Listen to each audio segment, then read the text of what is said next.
For 27 years, Mao Zedong held absolute power in China. This is the first full account of his life ever shown on television. Many of these images come from hitherto secret archives. They show the torment, the beatings, and the killings of Mao's so-called Cultural Revolution, and the terrible famine which preceded it, leaving tens of millions dead. For the first time, Mao's inner circle speak out. His granddaughter, his doctor, valet, bodyguard, and English teacher. Together, they provide the keys not only to China's past, but to an understanding of China today.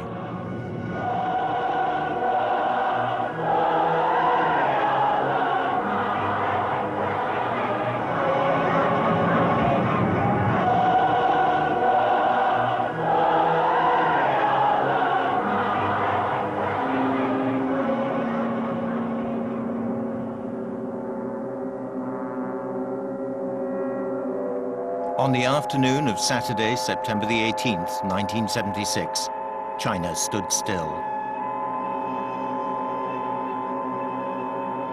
Mao Zedong had died 9 days earlier from a rare disorder of the nervous system called Lou Gehrig's disease.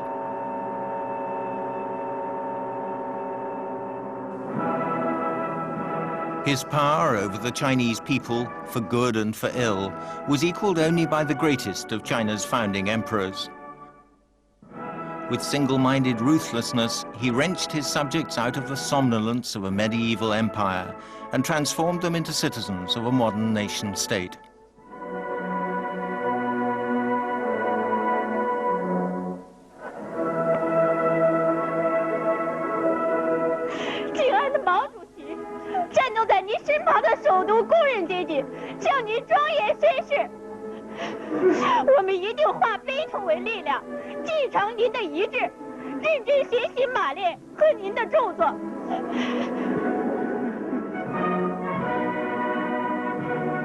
Yet amid these scenes of a grieving nation, few Chinese felt any personal sense of loss. They trembled out of fear of the unknown. Through all the turbulence of the previous decades, Mao had been the one constant in their lives. Now he was gone. Mao grew up, the son of a rich peasant, in the southern province of Hunan, in the days when Chinese wore the queue or pigtail to show allegiance to the emperor in Beijing. Street entertainers, like this man who put a live snake up his nose, eked out a precarious living.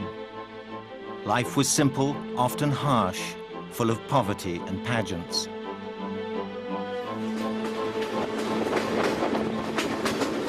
But China was changing. In 1911, the empire was overthrown. 7 years later, Mao traveled to Beijing. There, he obtained a post in the university library. The 7 months Mao spent here in the winter of 1918 changed his thinking completely. The city was bubbling with intellectual debate about anarchism, which Mao rather liked, about communism and the new Bolshevik revolution in Russia, liberalism, utopianism, and every other kind of ism you can think of. For a young man from the provinces, it was a revelation. The flashpoint came next spring. Students demonstrated all over China, condemning the foreign powers who rode roughshod over Chinese rights. The May 4th movement, as it was called, was harshly suppressed. But the wave of social and cultural change that it triggered marked the beginning of China's entry into the modern world. 700 miles south of Beijing, the great port of Shanghai is today, as it was in Mao's time, the most westernized of China's cities. In the settlements where the foreigners lived, the British behaved like the lords of creation. They co-opted wealthy Chinese to ape European ways, comforting their own sense of cultural superiority.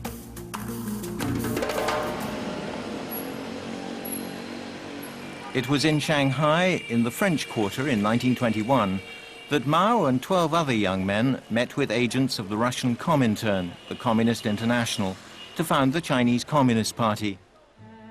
They had a powerful rival, however, the nationalist leader Chiang Kai-shek, a clever, calculating man with the support of the emergent middle classes, who had a very different vision of China's future. Over the next few years, conflict between the two movements grew. In 1927, it exploded into violence.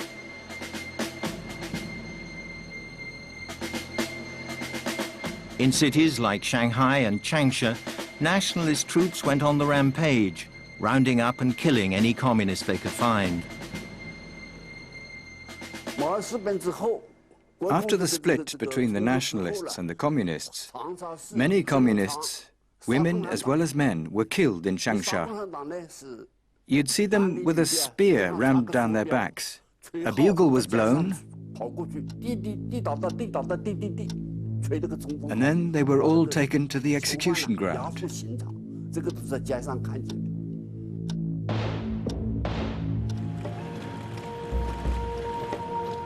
After the destruction of their networks in the cities, the only course open to the communists, at least in Mao's view, was to launch a guerrilla war. Leading a force of only a few hundred men, he set up a revolutionary base at Jinggangshan, a mountain fastness far to the south. Huang Jiadong joined Mao's army as a 16-year-old.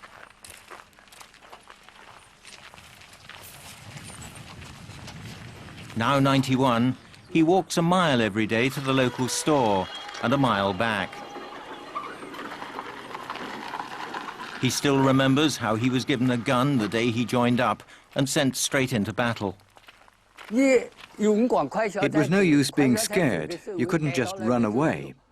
Some people did try to desert and ended up being shot in front of the regiment. If there hadn't been severe punishments, many people would have been tempted to run away.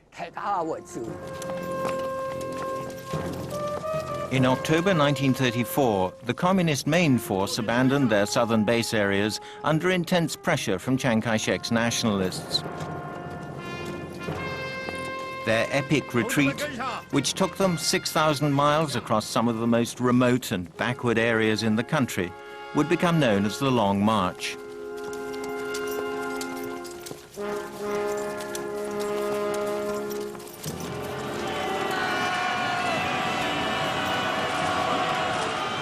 It began with a catastrophic defeat in which they lost a third of their strength. Mao blamed that on the poor tactics of the Russian-backed faction of the party, which had pushed him out of power 2 years before. As the dispirited remnant straggled westwards, he was able to engineer his return to the military command. Other trials lay ahead. The Jiajinshan, the snow mountains, which they crossed by the steepest and most direct route because Mao said that was what the nationalists would least expect.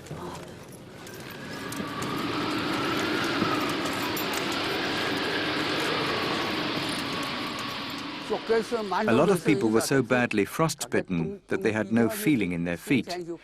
I saw men put their feet in the fire without realizing that their flesh was being burnt away, and you could see the bones. Then came the Tibetan grasslands, a vast plateau of bog and marsh 10,000 feet above sea level.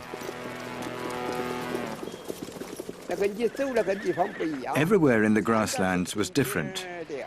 It looks all right, but it's like walking on bean curd.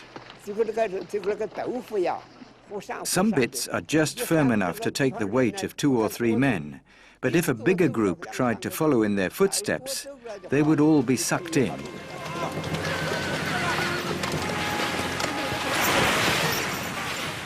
When the Long March ended, of the 86,000 men and women who'd set out, fewer than 7,000 remained.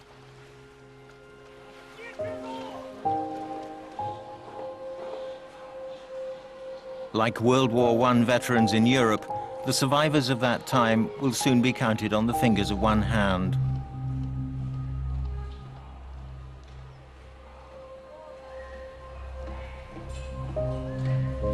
Mao established his new headquarters in the small town of Baoan in China's far northwest.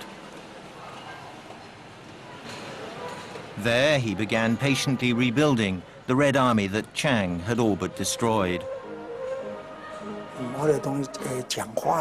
When Mao Zedong made a speech, he had the attention of everyone in the audience. The language he used was fresh, and he had the knack of explaining profound things in a simple way. He spoke to people's hearts.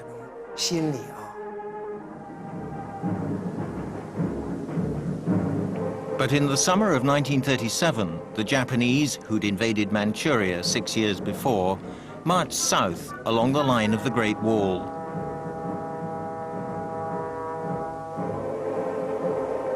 On July the 30th, they reached Beijing, which they occupied without a shot being fired.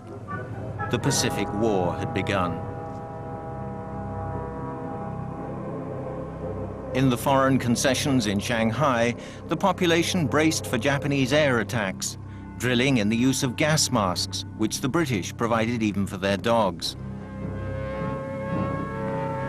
They didn't have long to wait.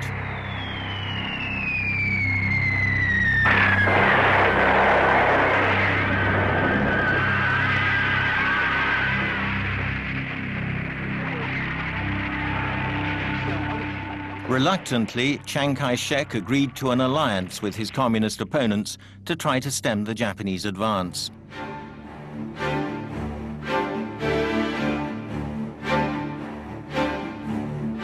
Mao had by then moved the Red Army's headquarters 60 miles further east to a bigger town, the ancient trading center of Yan'an.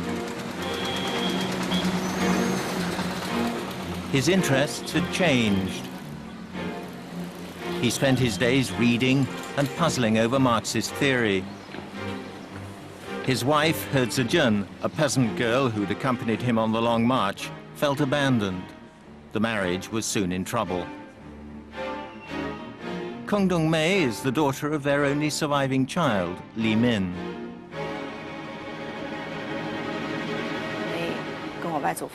The breakup of my grandmother's marriage gave her much pain for the rest of her life. My grandfather wrote many letters to her. He sent her a small wooden box containing some everyday things she used to use to show her that he missed her, hoping that the marriage could be saved and she would return to him. But she was determined to leave, and she left.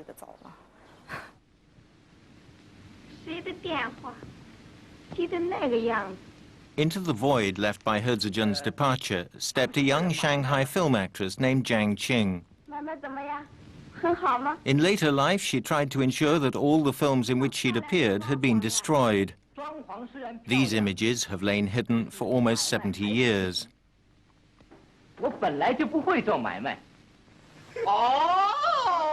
This scene, where she plays a working-class girl who rejects a marriage proposal, captures her own personality as much as the role she's supposed to be playing.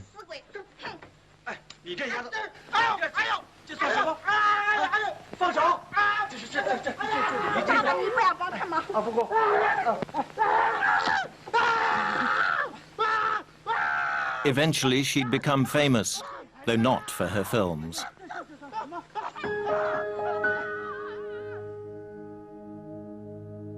A few months after their first meeting, Mao and the young actress began living together. She was 23, he was 45.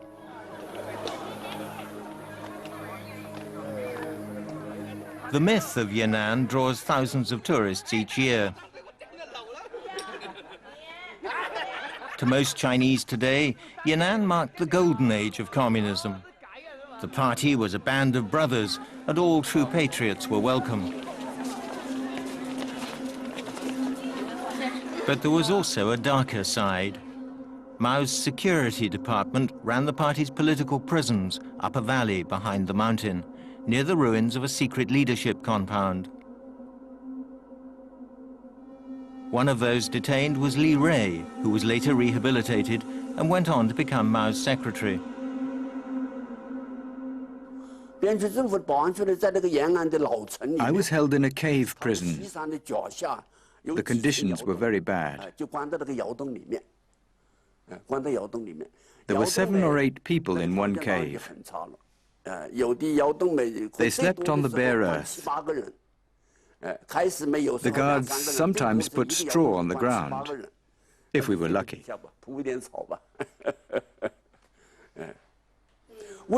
They interrogated us to obtain confessions by force, and then they believed them. The worst thing was that they used torture.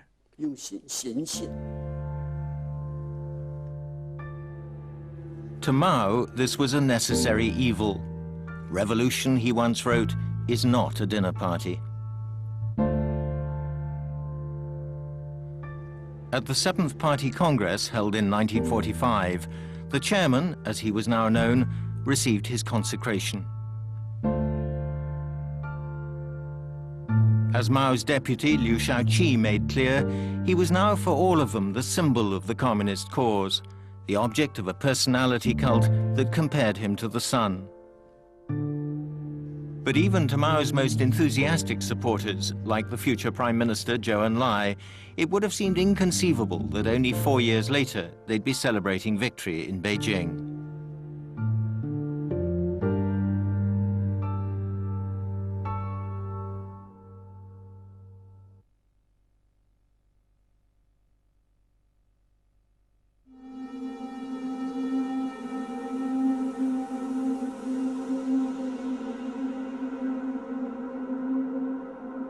In 1945, the year that Mao became supreme leader of the Chinese Communists, also saw Japan surrender, bringing an end to World War II. That was the signal for the nationalists under Chiang Kai-shek to resume the Civil War.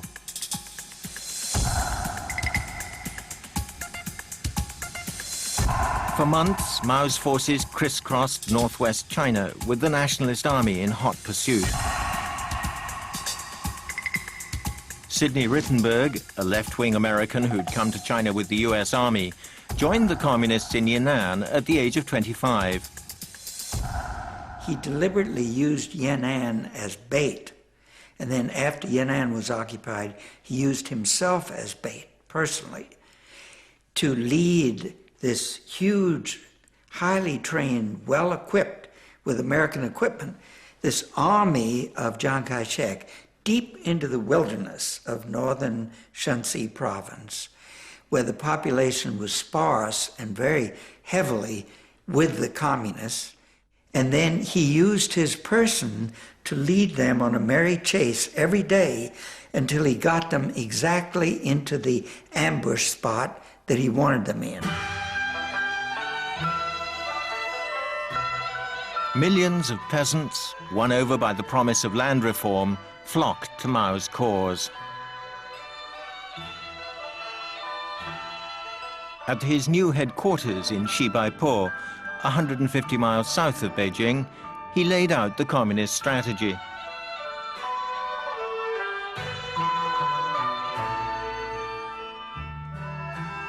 Mao's offensive in China's Central Plains would be the biggest single land battle in history, dwarfing even the great battles of the Second World War.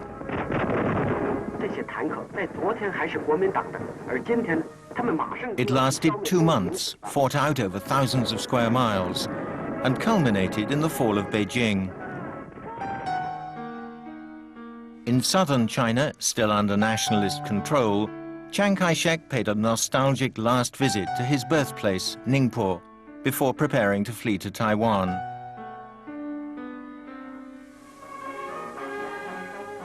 On the afternoon of October the 1st, 1949, Mao Zedong mounted the Gate of Heavenly Peace overlooking Tiananmen Square to proclaim the founding of his new communist state.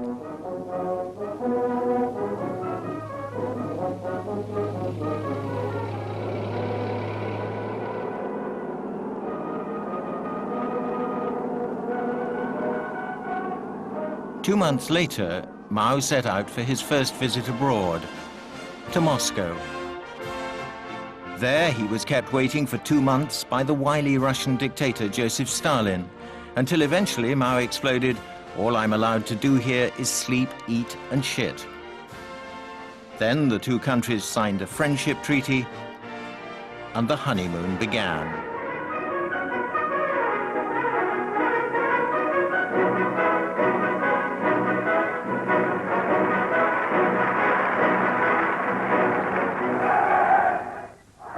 In every field, China faithfully followed the Soviet example. The country's landlords were expropriated.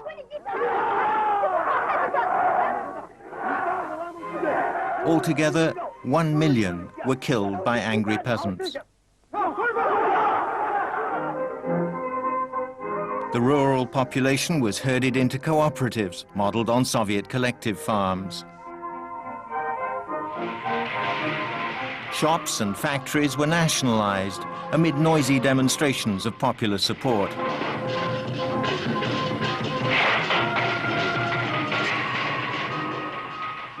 In street performances like this one, designed to fuel public fury against America and its ally Chiang Kai-shek, everything connected with the West or with capitalism was condemned as bourgeois filth.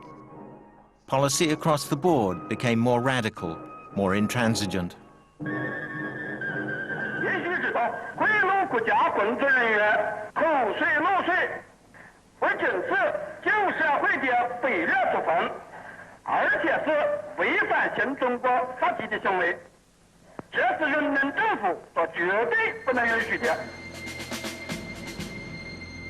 An elaborate system of special post boxes and sorting offices for anonymous denunciations trapped thousands of businessmen.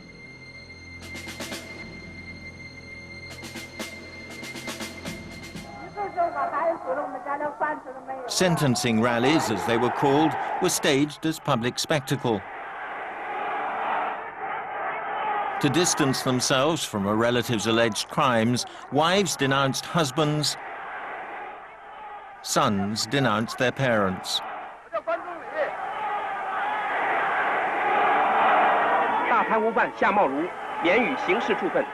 Those judged to be major criminals were taken in lorries straight to the execution ground. The more fortunate went to prison.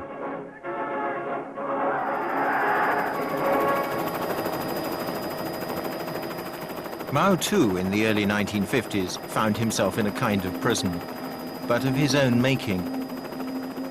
Like an emperor of old, he lived in an area known as the Central and Southern Lakes, the former imperial park of Zhongnanhai, cut off from the people he ruled.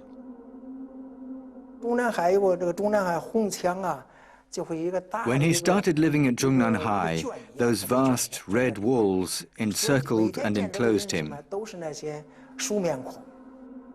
Every day he saw only the same familiar faces.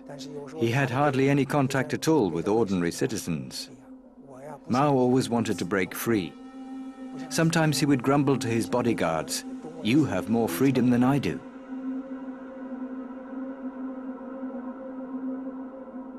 I think there was a drastic change. I want to say a fatal change, really, because one of my main impressions of Mao before coming to power was that he was the best listener I had ever spoken with. He focused his whole being on you, as though what you were saying was the most important thing in the world to him.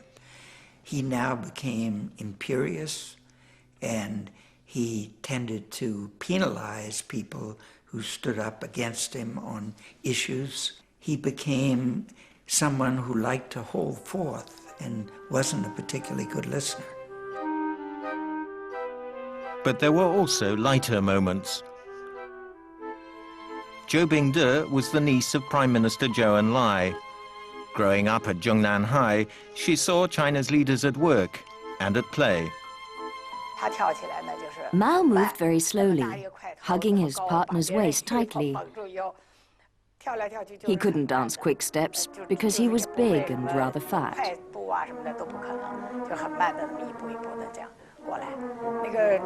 Zhu De was over 10 years older than Mao and danced even more stiffly and slowly. Like all the older leaders, But it was Zhou Enlai who danced best.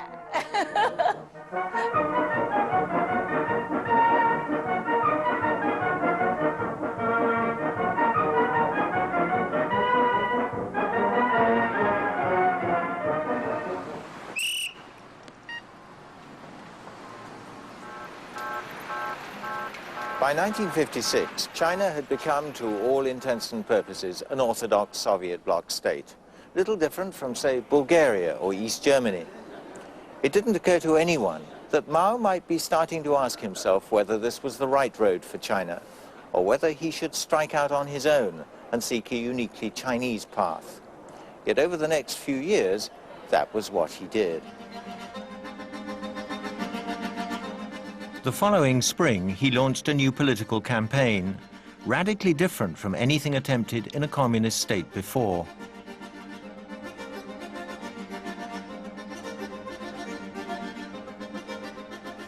Let 100 flowers bloom, let 100 schools of thought contend. That's what we heard at Beijing University. It made all the students very excited. We felt our thoughts were being liberated. Mao's idea was to offer a safety valve for popular frustration by letting people criticize abuses by party officials. They took him at his word.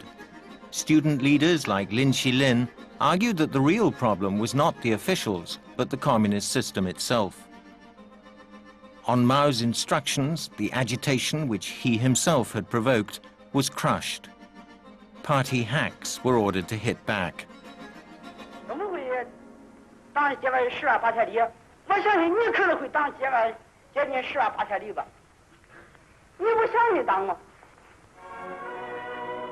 In reprisal, 500,000 so-called rightist intellectuals were sent to work as peasants in the countryside, where they'd stay for the next 20 years.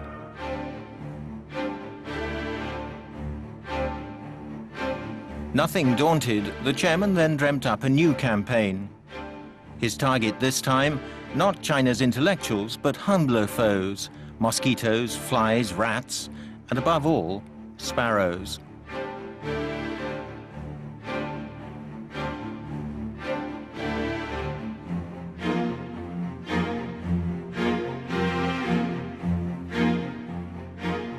China's masses went out in their millions to act as human scarecrows until the birds fell dead from exhaustion.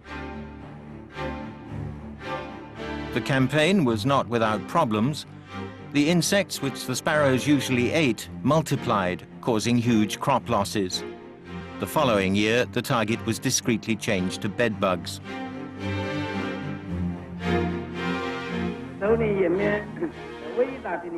At this point, Mao left for another visit to Moscow. Publicly, he reaffirmed his loyalty to the Soviet cause.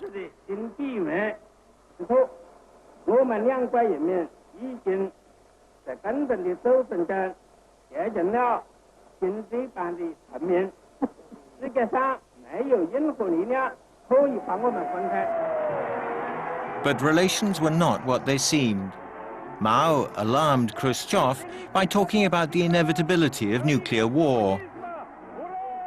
Such a war might kill half the world's population, Mao said blithely, but it would spell the end of capitalism too.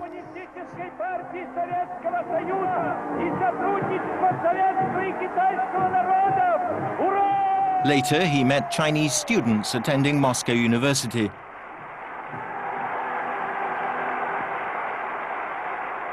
He introduced the party's Secretary-General, Deng Xiaoping, a little piece of gold, he called him, representing the next generation of party leaders. The question before them, Mao said, was how to catch up with and overtake the advanced countries in the West.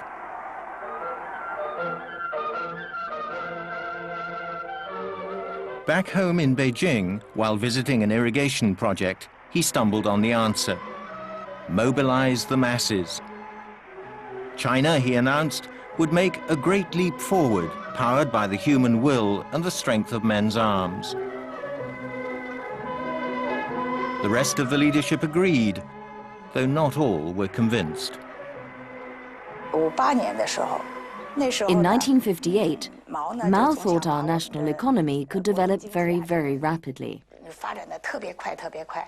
But Zhou Enlai didn't think that was right, and that we should be more pragmatic. Their relationship wasn't always good. Actually, at one point, Mao wanted to get rid of him, because he thought that Zhou Enlai was not completely in agreement with all of his ideas.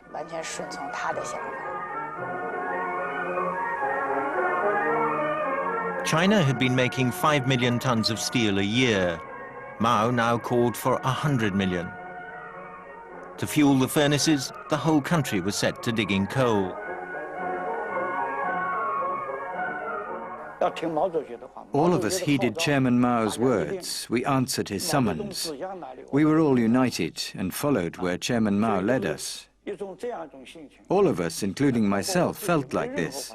None of us thought of getting a reward. We were all volunteers. When we think about it today, it looks like madness. But at the time, it seemed completely normal. To meet Mao's target, people were encouraged to build primitive iron smelters of their own, backyard furnaces. Before long, every factory, every unit, every neighborhood in the country had them. Furnaces of all shapes and sizes with voracious appetites. I worked on one little furnace and my wife worked on another. And, you know, pots and pans and iron chain fences and some tools were melted down in these furnaces to make steel.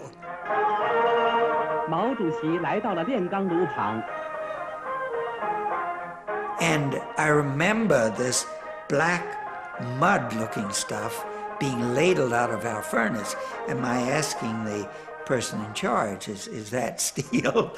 And he says, oh, don't worry about it. When it goes to the regular steel plant, they know how to treat it. Well, of course, the great bulk of it was completely wasted. Throughout China in that summer of 1959, local officials claimed bumper harvests.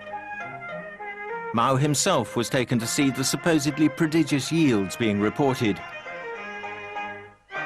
The yields they claimed were much higher than reality. One would say 1.5 tons per acre, the next 1.8 tons, and so on.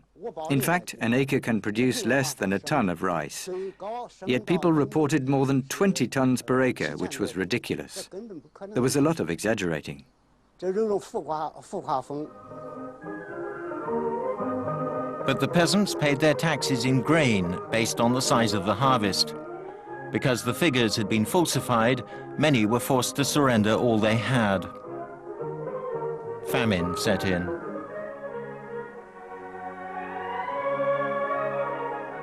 Mao was aware there were difficulties, that in some provinces there was significant starvation. But he didn't visit those areas, and the government assured him the overall situation was positive. As he would soon learn, it was not.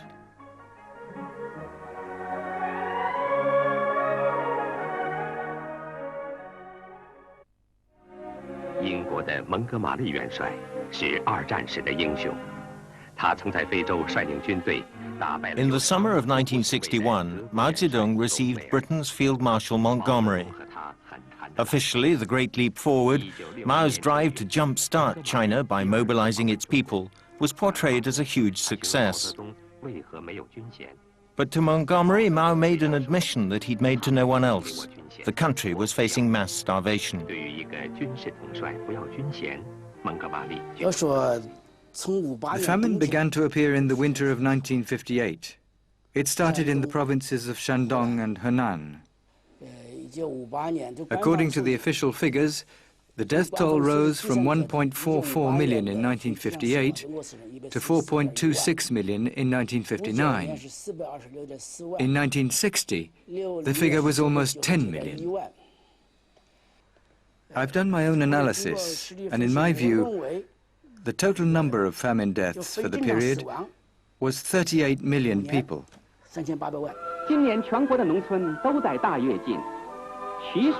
The rural district of Xinyang, 500 miles south of Beijing, was chosen as a national model. In 1958, more than 1 million officials from every part of the country visited the area.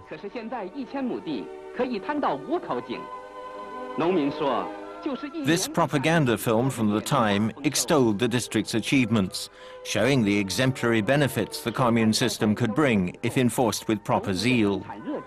But its glowing images were all lies. In the kindergarten, the children looked like little monkeys. Their eyes were shining, but their faces were like skeletons. They sat on the floor. They couldn't stand up. One boy crawled into the kitchen to pick up the skin of an onion from the communal eatery. He devoured it. To China's erstwhile allies, the Russians, now damned as hostile revisionists, Mao boasted of grain in abundance, communal kitchens to supply the peasants' every want. In real life, there was nothing. Cannibalism became quite common, at least in Xinjiang. People cut off pieces of flesh from the thighs of bodies they found lying outside and brought them home to cook. There were also cases of people eating the living, the most extreme examples being those who ate their own children. People were not afraid of the dead, they feared the living, because the living might eat you.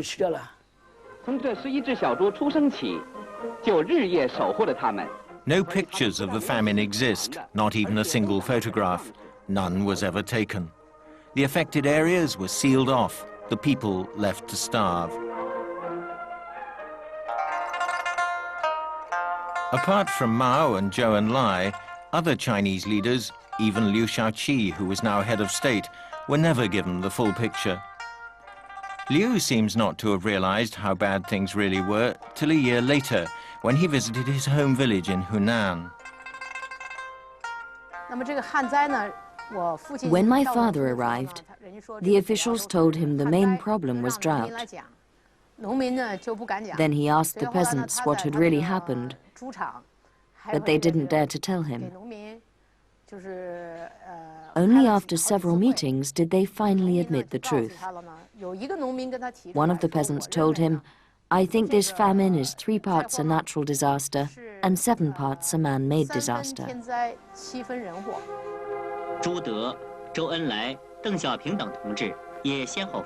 At a leadership meeting in 1962, Liu Shaoqi quoted his peasant informant. The famine was 30% natural disaster, 70% man-made. The jibe infuriated Mao, who delivered a grudging self-criticism. His power was intact, but he began to ask himself whether Liu was a fit successor. I think he became more and more isolated. And actually, he spent less and less time actually at the helm. He didn't run the party and the government from day to day anymore. He spent most of his time traveling around the country, staying in various guest houses, interviewing local people, and sometimes going out in the countryside and talking with the peasants and so on. But distanced very much from his colleagues in the leadership. And then a little later, he developed the practice of letting them alone to drive the car, so to speak, and then pouncing when they did something wrong. To the rest of the world, Liu Shaoqi, as state chairman, was increasingly the official face of China. Men like Ho Chi Minh in Vietnam regarded him as Mao's closest comrade and eventual successor.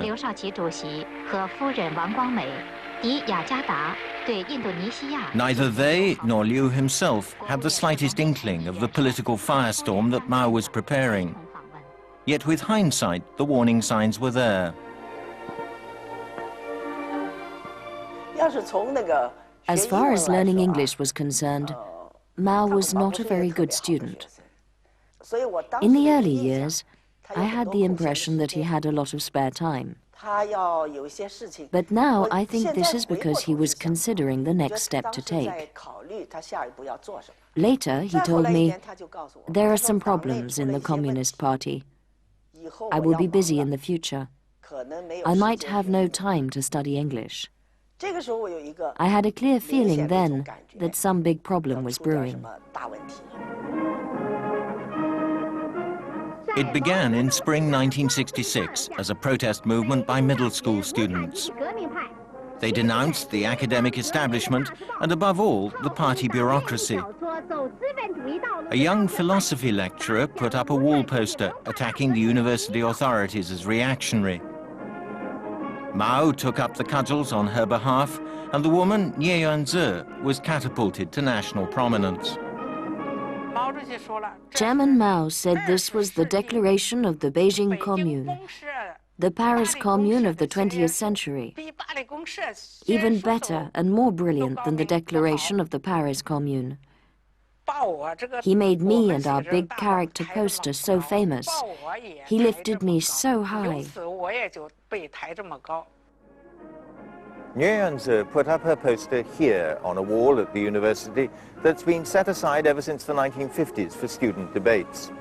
It marked the opening salvo of what would become known as the Great Proletarian Cultural Revolution, Mao's last doomed attempt to ensure that his ideas of revolution continued in China after his death.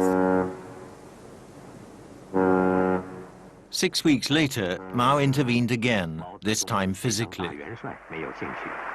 The 72-year-old chairman lowered his imposing girth into the Yangtze River and proceeded to wallow and float for almost 2 hours, drifting with the current.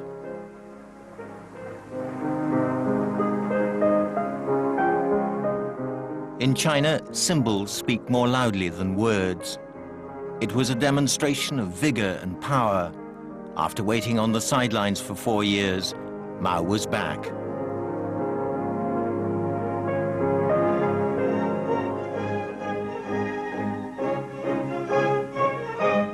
The exploit prompted a wave of emulation that became steadily more fanatical and outlandish.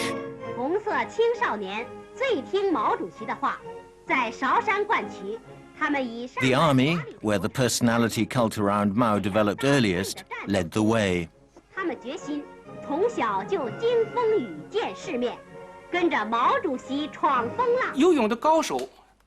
These champion swimmers had to raise their arms in salute, throw out their chests and shout slogans all at the same time. The journalists were following in small boats. We watched them shout, "Long live Chairman Mao."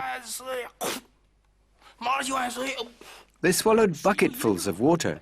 They couldn't do otherwise. Back in Beijing at the beginning of August, Mao criticized Liu Shaoqi for failing to address the students' concerns.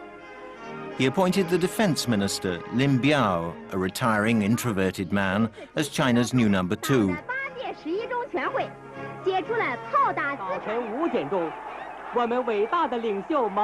Dawn, August the 18th, 1966. Mao emerged in person to review his young supporters, 1 million or more shock troops who'd responded to his call to oppose Soviet-style revisionism.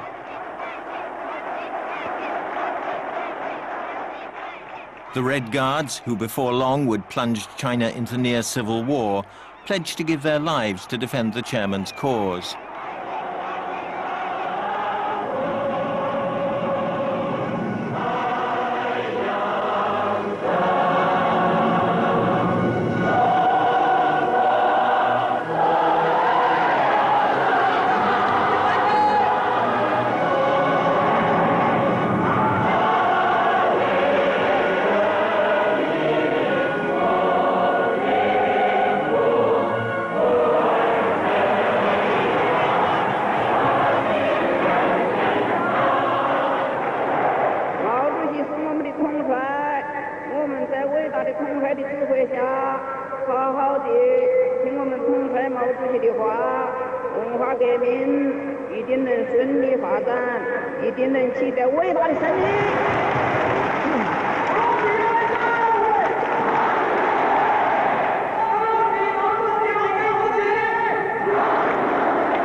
干掉一切叛教士。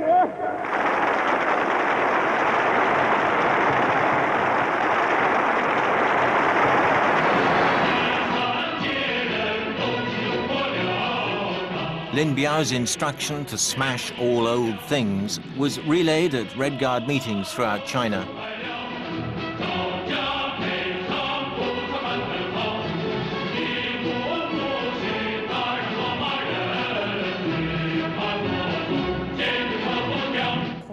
When the Red Guards rose up, there was a movement to search and confiscate.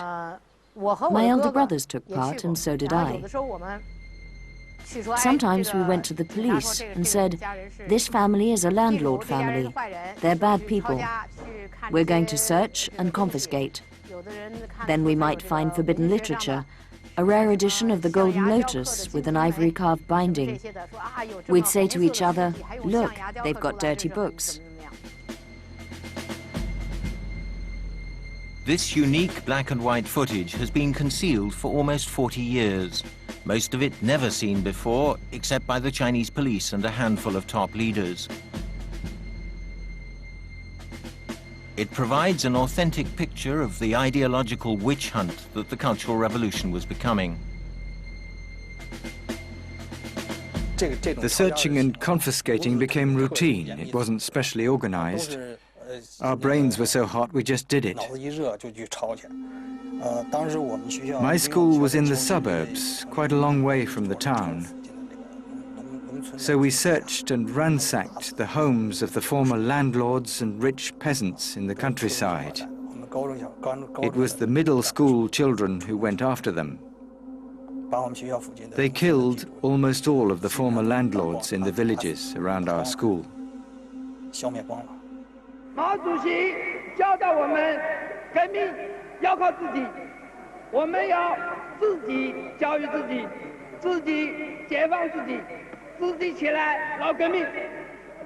无论是北京市的革命师生，还是各地的革命师生，在无产阶级文化大革命中，我们要打破资产阶级的思想，大力无产阶级思想。 也就是大力毛泽东思想。中国共产党万岁！战无不胜的毛泽东思想万岁！我们伟大的领袖毛主席万岁！万万岁！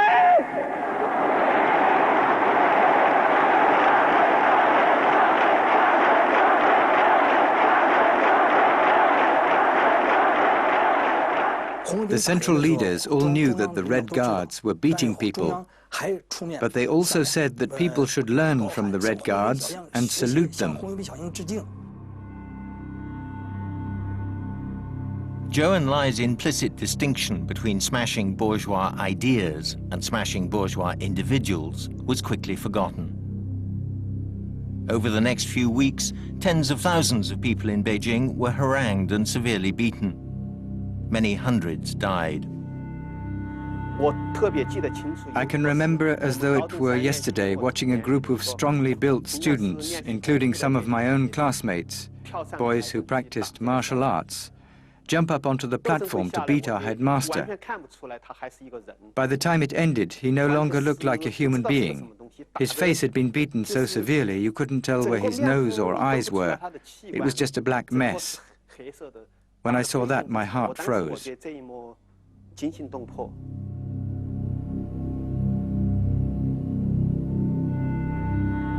This was the spirit that was encouraged the first year of the Cultural Revolution. The army was told, hands off. The police were told, hands off.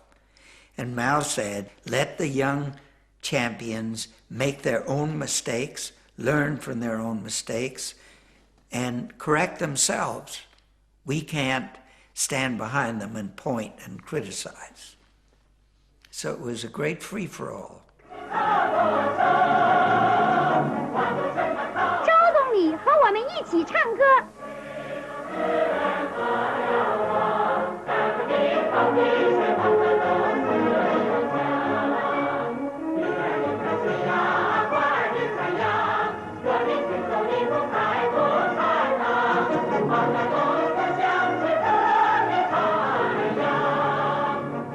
As the celebrations reached their climax, Mao and Lin Biao were presented with Red Guard armbands.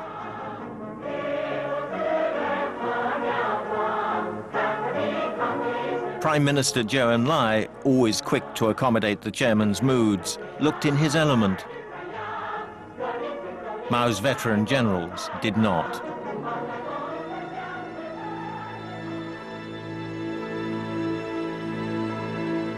China was undergoing a slow descent into hell. The highest-ranking victims were brought out for public humiliation before mass meetings in a football stadium. They wore placards around their necks with their names crossed out like common criminals awaiting execution. Wu Han was a playwright, one of whose works angered Mao. The chairman used it as a pretext to overthrow Wu's patron, the mayor of Beijing, Peng Jun.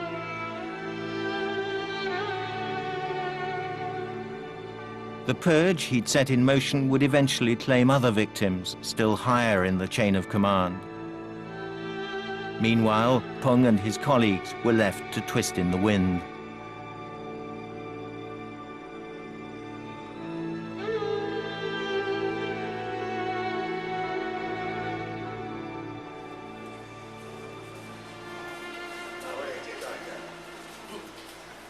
One man who was treated particularly harshly was Deng Xiaoping's son, Deng Pufang. In 1966, he was a student at Beijing University, in the final year of a physics degree.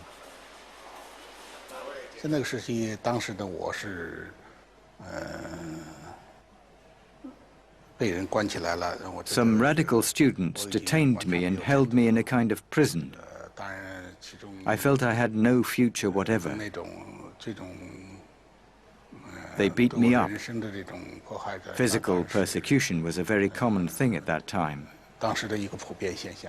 And finally, I felt my life simply didn't matter anymore.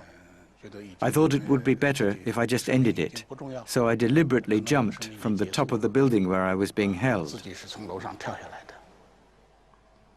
At that moment, the issue of life and death was of no importance to me whatsoever. Whether I was disabled or not was a matter of complete indifference.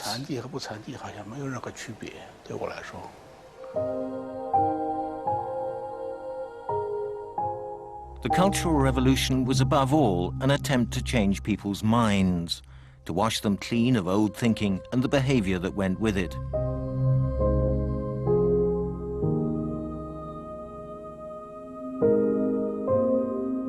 Former landlords and capitalists, with the words bourgeois element inked on their shirts, were forced to undergo re-education by militant youths. One of the quotations from Mao that was most popular on the part of the rebels was that without destruction, there's no construction. First destroy, and on the basis of the destruction will arise something new. And then it has to become a better world. And of course it didn't. It became a much worse world.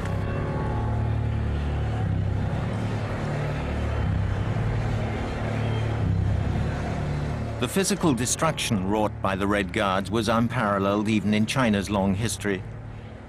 Monasteries all over the country, as far away as distant Tibet, were ransacked and razed to the ground. The most important sites, like the Forbidden City, were protected on the orders of Zhou Enlai. But elsewhere, Mao's stormtroops had free rein.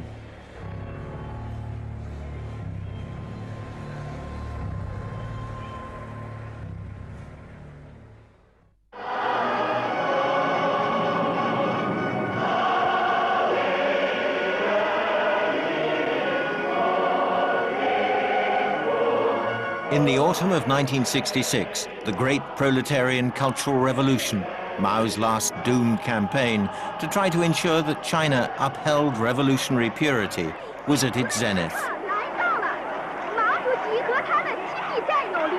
The National Day celebrations that October were the first since the Cultural Revolution began. This was the time the Little Red Book became the indispensable fashion accessory for every right-thinking Chinese, for the Red Guards and for their leaders, with the sole exception of the chairman himself. It had been compiled by Lin Biao from Mao's writings as a set of moral maxims for the army. 全世界人民要有勇气，敢于战斗，不怕困难，前赴后继。那么，全世界就一定是人民的，一切魔鬼统统会被消灭。世界的前途一定是这样。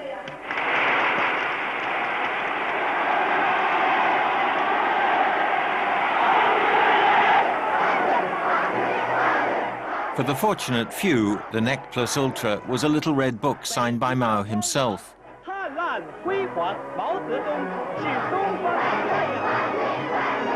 For everyone else, it was a talisman, an emblem of ideological zeal. 太阳毛主席接见了3000多名来自全国各地的工农兵代表。当时就觉得。 At that time, we thought Mao was the incarnation of truth, so we accepted without question everything he said. If he said someone was a bad person, then for us he was a bad person. Every one of his words was truth. One sentence of Chairman Mao's was worth 10,000 sentences of anyone else.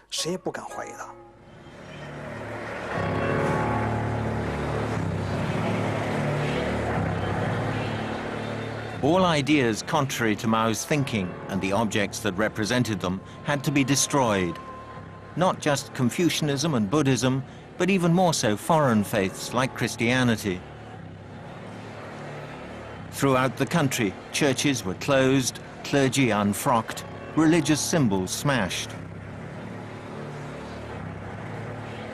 The statue of the Virgin Mary was replaced by a portrait of Mao.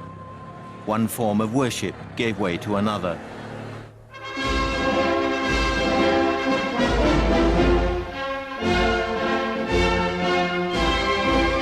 This was not simply the cult of a leader, it was a full-blown religion. A religion in its most naive and primitive stage, complete with miracle plays and feudal superstitions.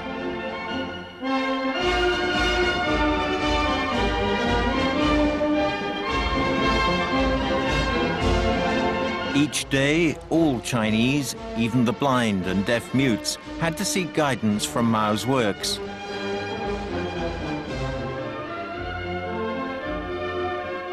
The ceremony was called Seeking Instruction in the Morning and Reporting in the Evening. The cult, bizarre though it may have been, released energies that had been bottled up for years.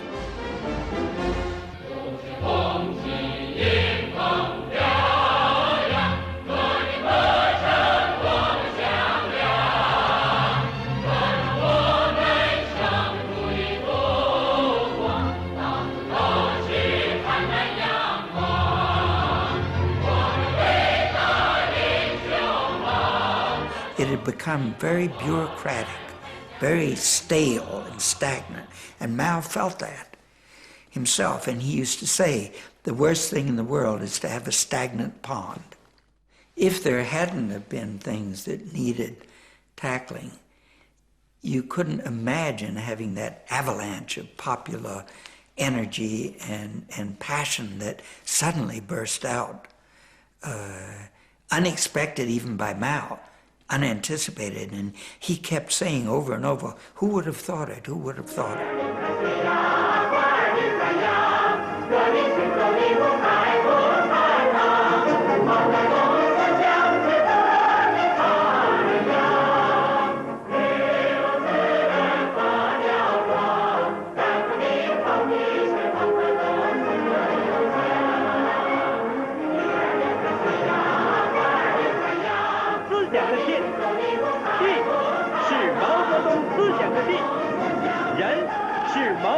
思想武装起来的，千军霹雳开新语，万里东风。 From the beginning of 1967, new organs of power, known as revolutionary committees, were set up to replace the former party administrations.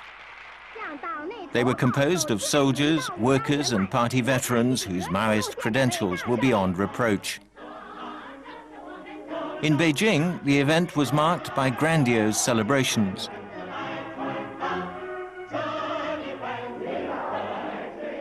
More than 100,000 people gathered for a rally in the city's biggest stadium, with the army playing the starring role.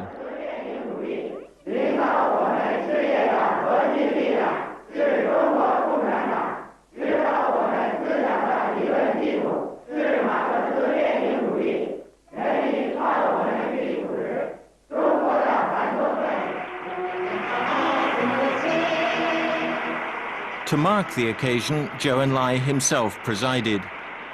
He was accompanied by Mao's wife, Jiang Qing, and the fourth-ranking leader, Chen Bada. 以彭根为首的反革命修正主义集团妄图把北京市变成他们的独立王国，他们打着红旗反红旗。主席万岁！ Zhou Enlai worked closely with Jiang Qing throughout this period. Mao had appointed his wife deputy head of the Cultural Revolution Group, an ultra-radical kitchen cabinet which effectively ran China for the 3 years the great upheaval lasted. She relished her new power and notoriety, and Mao knew he could rely on her totally because he was her only support. 这个在文革当中啊。 During the Cultural Revolution, the relationship between Jiang Qing and Chairman Mao was very good. At that time, she was the chairman's most important and first ally. Jiang Qing became what she was because, firstly, Chairman Mao started to use her, and secondly, Zhou Enlai indulged her. Jiang Qing was not a person to keep her tongue in her pocket. She spoke out if she had something to say. She was emotional and extreme.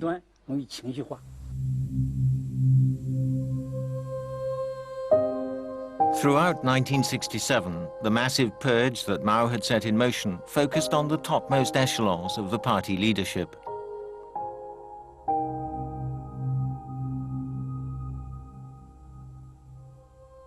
The outspoken old marshal Peng Dehuai, at Mao's side since 1928, until he dared to criticize the chairman's great leap forward, was dragged out and publicly vilified.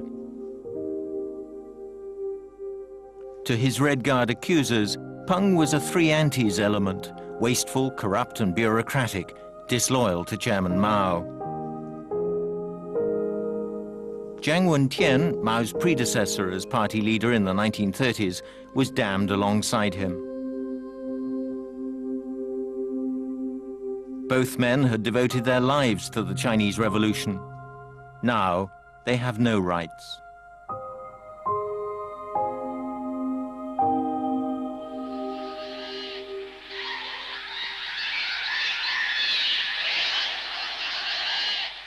That summer, Red Guards converged on the walled park of Zhongnanhai, where Liu Shaoqi had his official residence. For weeks, they kept up a loudspeaker barrage, until finally Liu was forced to come out and confront his accusers.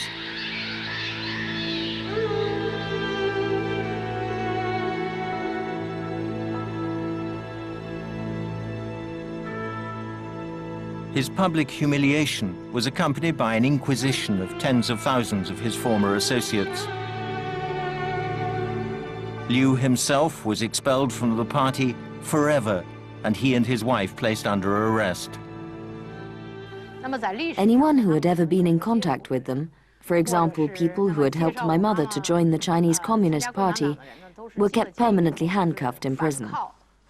For years, in order to eat, they had to bend down to their food, as if eating from a trough. The Red Guards, having served their purpose, were then packed off to work in the countryside, pledging loyalty as they went.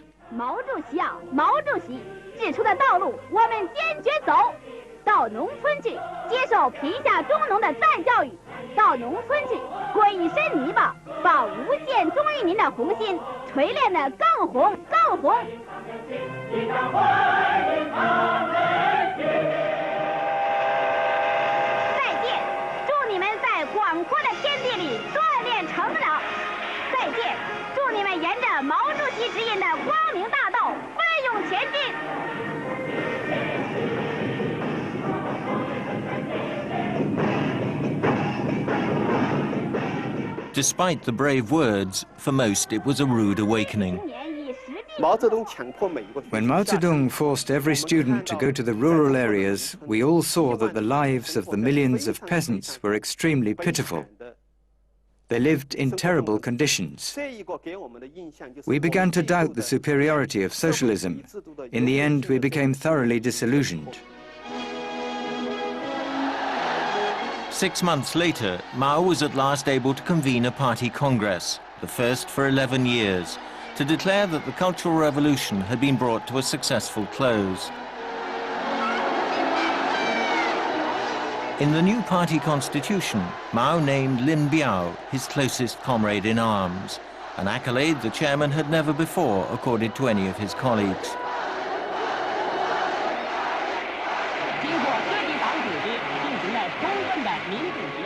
The army, which had emerged from the Cultural Revolution as the country's leading political force, was rewarded with key positions.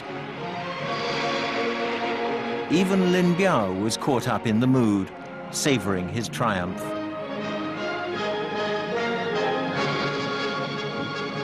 Mao's closing address, his last known speech in public, reflected his satisfaction on the way events had turned out. 我们的大会，这一次第9次代表大会能够开得好，能够开展一个团结的大会、胜利的大会。在这一块，取得更大的胜利。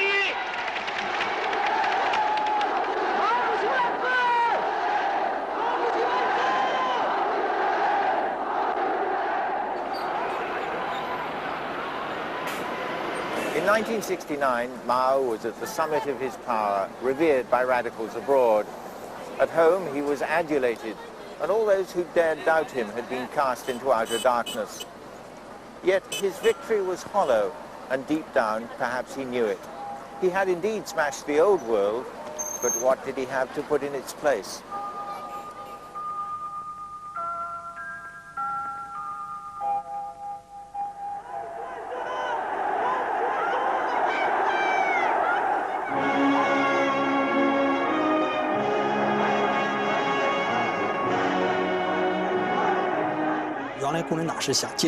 Mao's original aim was to get rid of those people in power who wanted to follow the capitalist road.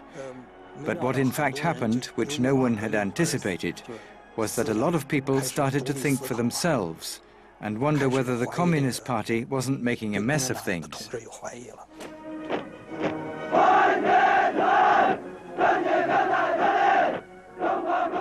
By 1969, however, the Cultural Revolution was running out of steam. The spontaneity had gone. Even Mao seemed bored.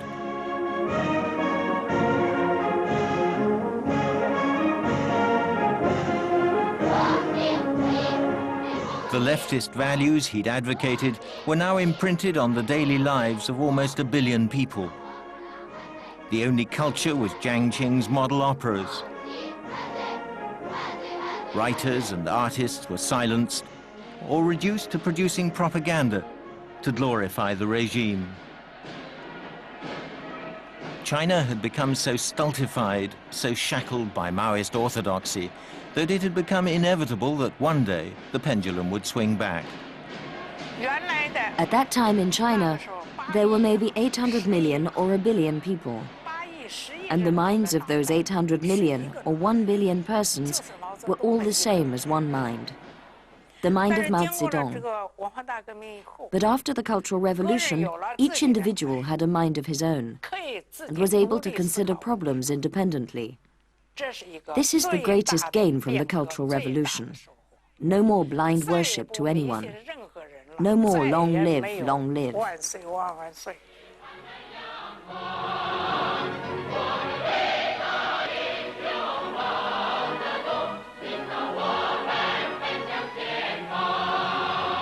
With hindsight, that was indeed the legacy of the Cultural Revolution, though it wouldn't become fully apparent until after Mao had died.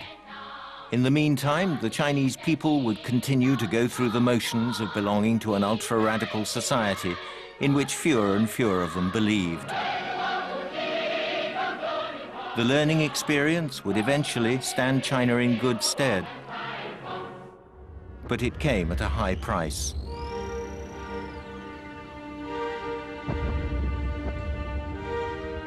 Liu Shaoqi died in an improvised prison in a distant provincial capital after being denied medical care.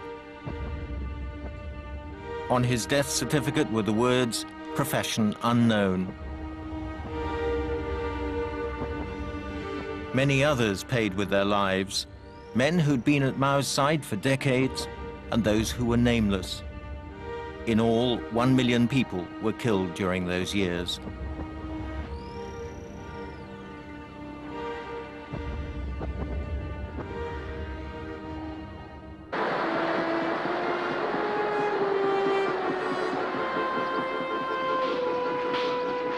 In the late 1960s, as China was embroiled in the Cultural Revolution, skirmishes broke out along its border with the Soviet Union.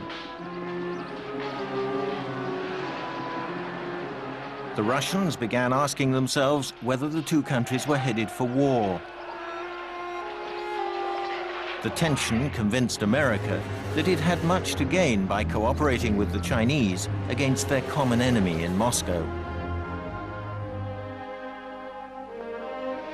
On February the 21st, 1972, the President of the United States, Richard Nixon, arrived in Beijing for a visit that would shift the global balance of power. Nixon stretched out his hand as he was coming down the steps from the plane. Why did he do that? Because he remembered that in 1954, Secretary of State John Foster Dulles had refused to shake Zhou Enlai's hand. This time, Nixon wanted to make amends.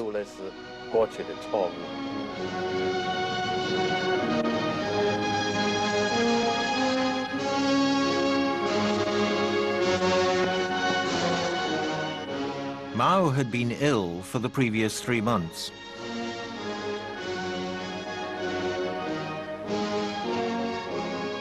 At one point, it seemed unlikely he'd be well enough even to meet his distinguished American guest.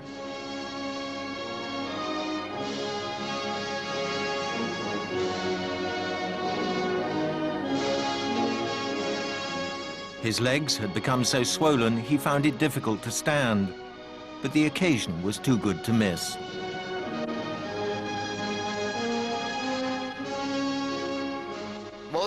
Mao Zedong had been waiting a long time for this moment. He used to say, they can put an embargo on us for 10 or 20 years, but they can't do it forever.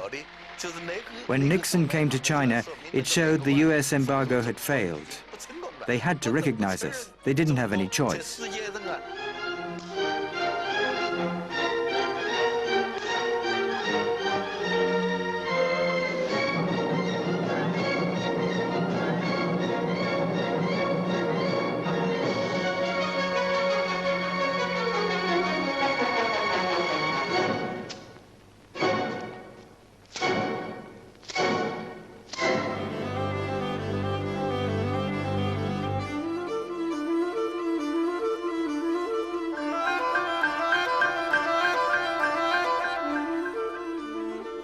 Nixon's visit was instrumental in lifting Mao out of the depression that had made him so ill that winter. His sickness had had nothing to do with foreign affairs. It stemmed from the Byzantine political intrigues being waged among his own inner circle. At the center of the struggle was Mao's appointed successor, the defense minister Lin Biao, for decades his closest follower. The previous summer, he'd concluded that Lin was trying to edge him aside and would have to go. Everyone else the chairman had ever purged had submitted meekly to their fate. Lin did not. On September the 13th, 1971, he fled.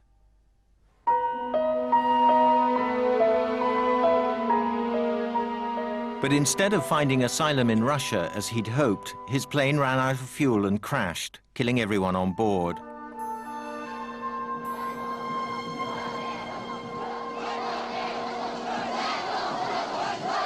To take Lin's place, Mao rehabilitated Deng Xiaoping, the second biggest capitalist roader he'd purged in the Cultural Revolution. The radicals, led by Jiang Qing, could hardly conceal their dismay. Deng would become their main rival to take power after Mao's death.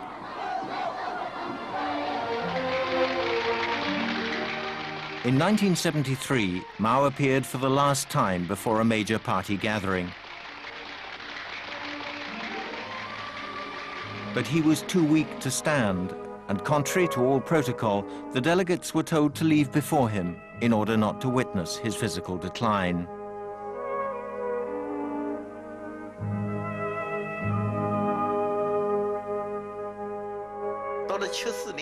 In the second half of 1974, they said that he had emphysema and heart disease. They told him not to smoke anymore. At the beginning, his aides would cut a cigarette in two and give him just half of it. But after he'd smoked for a moment, it would be gone. Then they'd have to give him another one. He really wanted to stop, but he couldn't.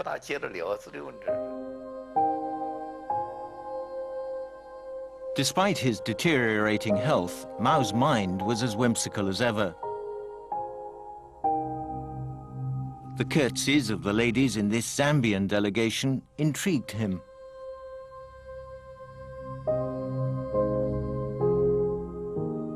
So did Henry Kissinger's very tall wife.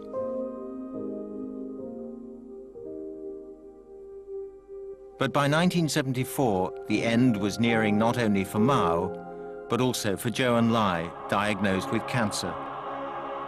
Within a year, he was dead.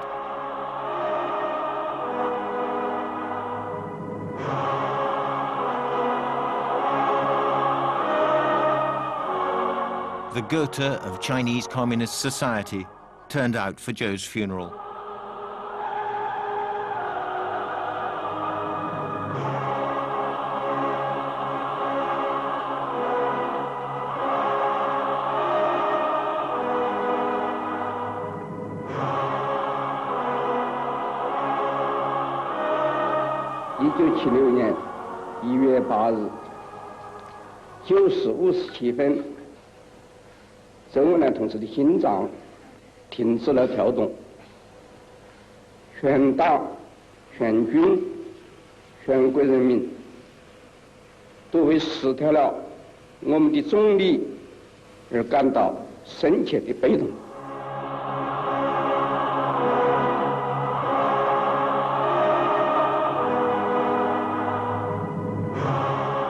No public mourning ceremonies were organized, but when Zhou's body was taken at dusk for cremation, more than 1 million people, alerted by word of mouth, lined the streets of Beijing to bid him farewell.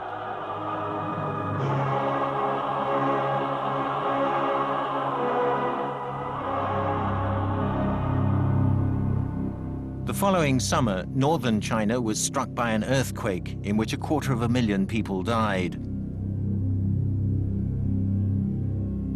Chinese television showed heroic scenes of survivors being brought out of the ruins, saying, "Long live Chairman Mao." But most Chinese saw it as an augury. The mandate of heaven was about to change. There were times when Mao's condition was better for a while, and the doctors would flatter him, saying, "Chairman, you're getting better. You'll have a long life. You've got many years ahead." He finally died from a combination of heart and lung ailments. It was a very painful illness, but he never complained. When the Chinese are in pain, they usually groan and call out, "Oh, mother, help me." But he never made a sound.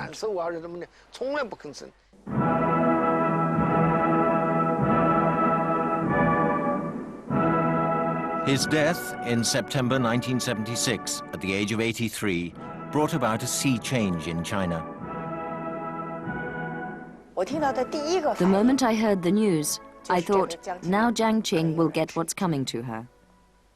Because the entire Chinese people hated Jiang Qing's guts. She made them gnash their teeth. They loathed her.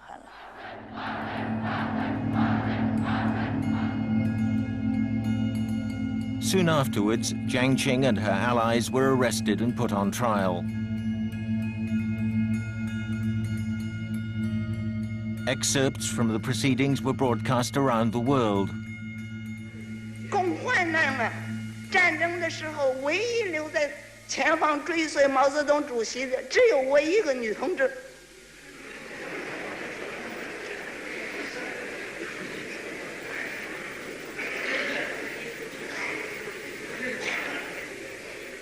你们躲到哪儿去了？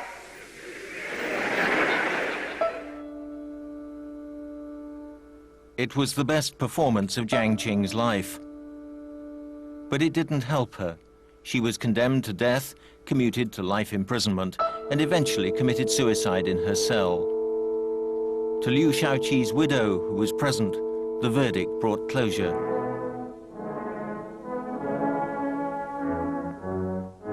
Ten years after Liu's death, he was rehabilitated and his ashes finally laid to rest.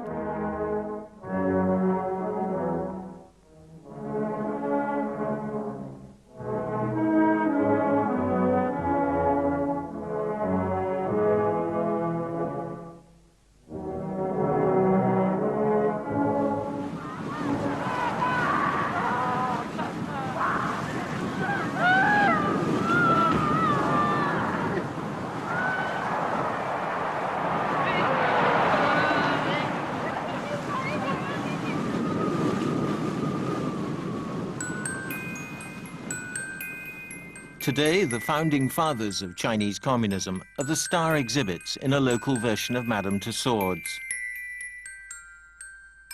On Deng Xiaoping's instructions, Mao's actions were declared to have been 70% correct and 30% mistaken. A judgment which would allow Deng himself to pursue a very different dream of China's modernization. This is history as it should be, bereft of awkward facts that might distract the visitor's attention. The person who really ought to be sitting in this chair is Lin Biao, Mao's deputy during the Cultural Revolution. But he doesn't figure in this exhibition. In this remodeled version of China's past, society advances uninterruptedly towards an ever brighter future.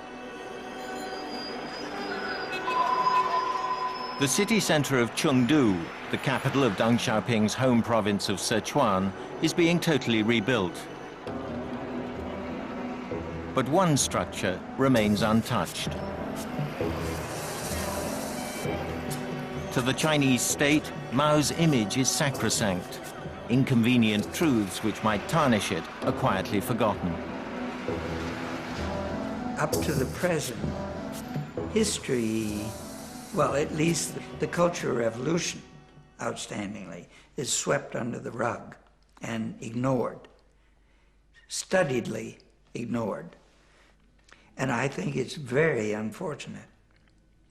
Very unfortunate. I think they need to study Mao very carefully, both what was right about Mao, which was a great deal, and what was wrong about Mao, which was also a great deal. Because that's part of the immediate past out of which present China is growing.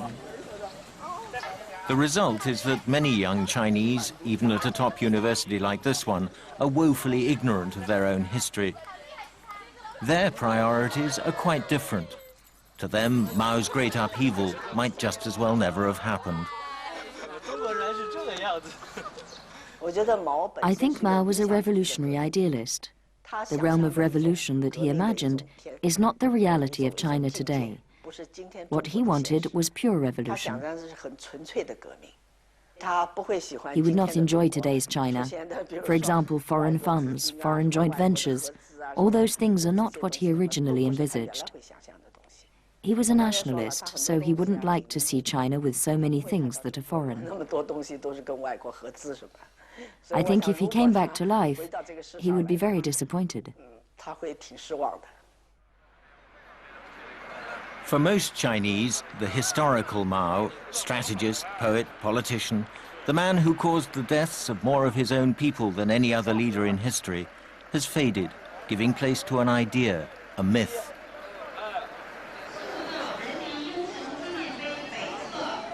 Each morning, hundreds, sometimes thousands of people queue to visit the mausoleum where Mao's body lies in state. 30 years after his demise, Chinese take a more nuanced view of his legacy than Westerners. Mao destroyed old China and presided over the birth of the new. In death, he still evokes among his own people respect and awe.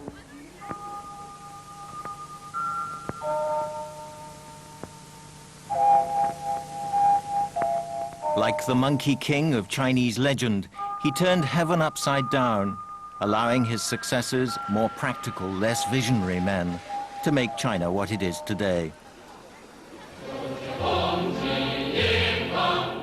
And modern-day China is what Paul Merton's discovering on his 6-week tour, which continues on Monday night at 9 when he heads for a Shaolin temple and ends up taking lessons in Kung Fu. Ouch.